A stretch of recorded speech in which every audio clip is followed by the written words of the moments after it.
안녕하세요. 매일 묵상. 오늘은 야고보서 2장 8절부터 13절 말씀 보도록 하겠습니다. 계속해서 이제 야고보는 차별하지 말라라는 주제의 말씀을 하고 있는데요. 그러니까 이제 어제도 우리가 그것을 보았잖아요. 네, 이제 어제는 가난한 사람들과 부유한 사람들을 차별하지 말아라. 이런 이야기를 했는데 이제 야고보는 조금 더 깊은 주제로 차별을 좀 더 광범위한 주제로 다루게 돼요. 그리고 결국 차별을 한다는 것이 그러니까 얼마나 우리가 생각했던 것보다 훨씬 더 큰 죄인가를 다루려고 합니다. 8절부터 쭉 한번 읽어보죠. 너희가 만일 성경에 기록된 대로 네 이웃 사랑하기를 네 몸과 같이 하라 하신 최고의 법, 여기 최고의 법이라고 번역된 단어는 왕의 율법을 가리킵니다. 실제로 그리스어는 이게 그러니까 한국 성경은 의역된 거예요. 그리스어로는 왕의 율법이라고 되어 있습니다. 왕의 율법을 지키면 잘하는 것이거니와 이렇게 이야기를 합니다.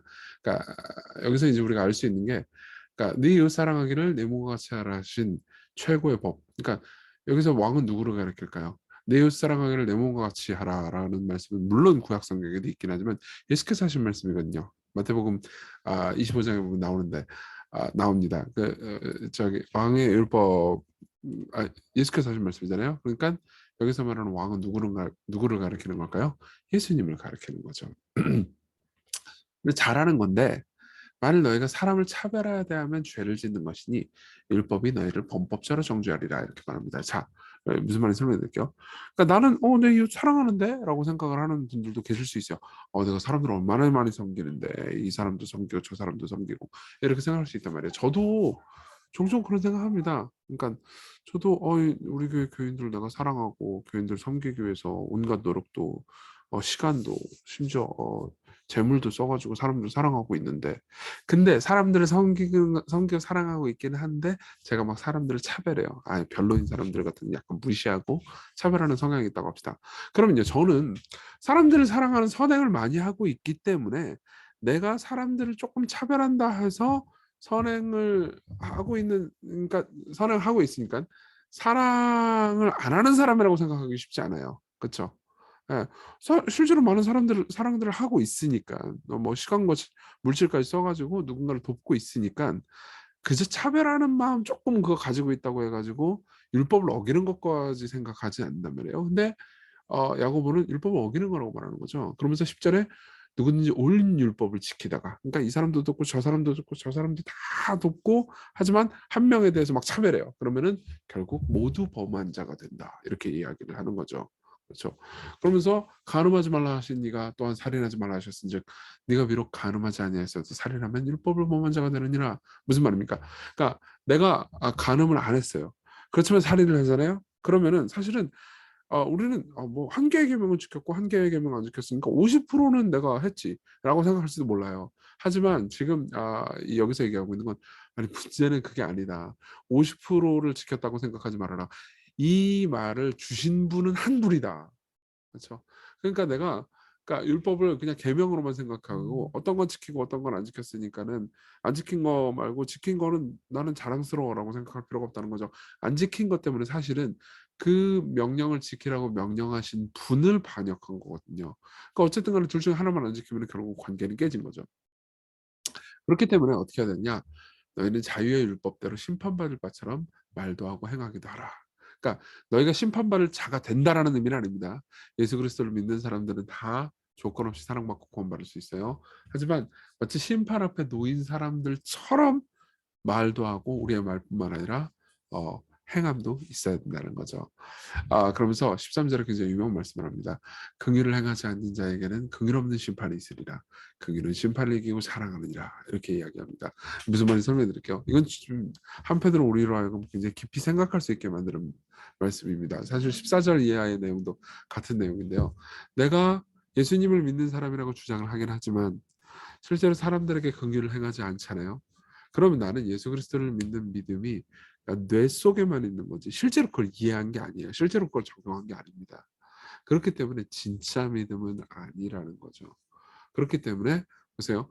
예수님을 믿는 믿음만으로 구원받는 거 아닌가요? 라고 여러분들이 물어본다면 물론 맞습니다. 그렇지만 삶에서 긍휼을 거의 행하지 않아요. 그러면은 진짜로 그리스도께서 나를 위해서 긍휼을 행하셨다는 걸 믿는다면은 당연히 내가 받은 긍휼이 얼마나 크고 위대한 것인지 생각할 수밖에 없거든요. 그러면은 서서히 긍휼을 행하죠. 그렇죠? 그렇지만 긍휼을 내가 전혀 행하지 않아요. 그러면 내가 예수 그리스도를 믿는 믿음을 가지고 있다고 주장해도 실제 그 믿음은 참된 믿음이 아니라는 거죠. 그렇죠? 이걸 이런 식으로도 표현을 볼 수 있습니다. 긍휼이 없는 사람들은 심판을 받게 될 겁니다. 그렇죠? 그것은 예수님을 믿었는데도 불구하고 긍휼이 없기 때문에 심판받는 게 아니고 긍휼이 없는 삶을 통해서 입증된 믿음 없음 때문에 심판을 받게 되는 거죠. 그렇죠? 이거 이제 내일 좀 더 자세히 얘기할 거예요.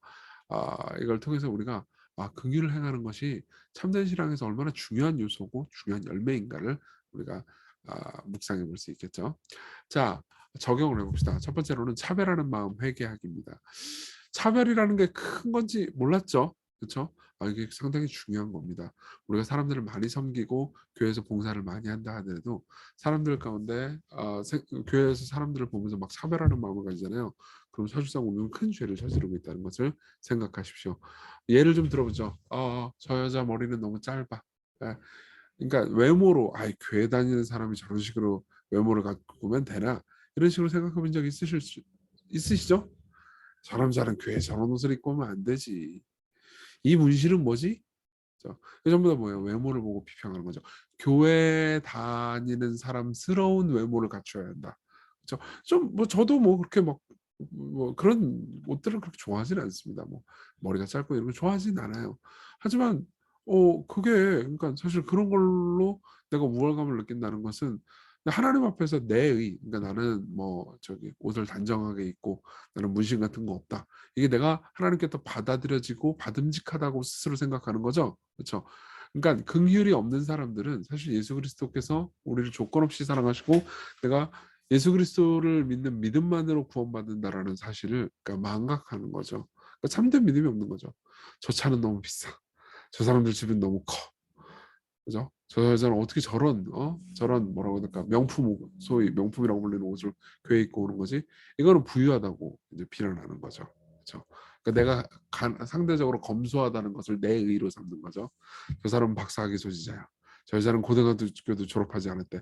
박사학위 소지자니까 높이고 고등학교도 졸업하지 않았대 그러면서 깔보고 공립학교에 나가 홈스쿨링을 하는 사람이야. 홈스쿨링 하는 사람들은 공립학교 다니는 사람들을 약간 깔보고 정죄하는 경향이 있고요. 그리고 공립학교 다니는 사람들은 홈스쿨링 하는 사람들을 약간 뭔가 좀 약간 별난 사람들처럼 취급하는 경향이 있죠. 이 모든 것들이 우리 마음 가운데 있는 차별하는 마음들입니다. 이건 자기의죠. 그 자기의는 이신칭의가 설 자리가 없습니다. 두 번째로는요, 왕의 생활 방식을 따르는 겁니다. 여러분 아까 예수 그리스도를 믿는 믿음을 가진다면 그러니까 단순히 예수 그리스도를 믿는 믿음을 가진다고 말만 하는 게 아니고 행동도 해야 되거든요. 그래야 일관성이 있는 거잖아요. 그렇죠? 그래서 12절에 자유의 율법대로 심판받을 자처럼 말도 하고 행하기도 하다고 그랬잖아요. 데니얼 도리안이라는 학자는 여기에 대해서 이렇게 이야기를 합니다. 예수님은 네 이웃을 사랑하라고 말씀하십니다.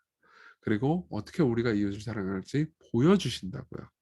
네 이웃을 사랑하라는 것은 왕이 말씀하시는 것이자 동시에 왕이 사시는 방식입니다. 예수님은 성육신에 의해 우리의 이웃이 되셨고요.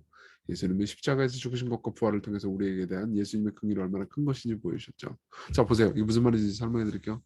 예수님은요 단순히 이 땅에 오셔가지고 이웃 사랑해야지 그러면서 잔소리만 하시는 분이 아닙니다. 이 땅에 친히 이웃이 되러 오신 분이십니다. 그렇죠? 그리고 이웃 사랑을 몸으로 보이신 분이세요. 예수님은요, 그분이 우리에게 말씀만 하고 이렇게 해라 저렇게 해라 이거 하지 마 저거 하지 마라라고 말씀하실 뿐만 아니라 어떻게 살아야 하는지 보여주신 분이십니다. 누구를 위해서요? 저와 여러분들을 위해서요. 여러분들이 진짜로 그분의 긍휼을 믿는다면 여러분들의 삶에서 긍휼을 실천하고 싶어하는 마음이 자연스럽게 솟아올 겁니다. 우리 같이 기도합시다. 어제 기도 제목하고 똑같은 기도 제목을 사실 같은 주제를 다루고 있기 때문에 그냥 가져왔어요. 차별하기를 즐기는 우리 마음을 돌이켜 주세요. 그리고 우리를 위해서 역겨운 분이 되신 예수님. 우리가 자기 막 내가 더 아까 이제 저 여자는 어때, 저 남자는 어때 그 예를 든 것처럼요. 그 모든 것들은 자기에는 역겨운 옷입니다. 그렇지만 우리를 아름답게 보신 예수님, 우리가 정말 당신을 사랑할 수 있게 해주십시오. 차별을 반대하게 해주십시오. 같이 기도합시다.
네, 기도하겠습니다. 자비로우신 하나님,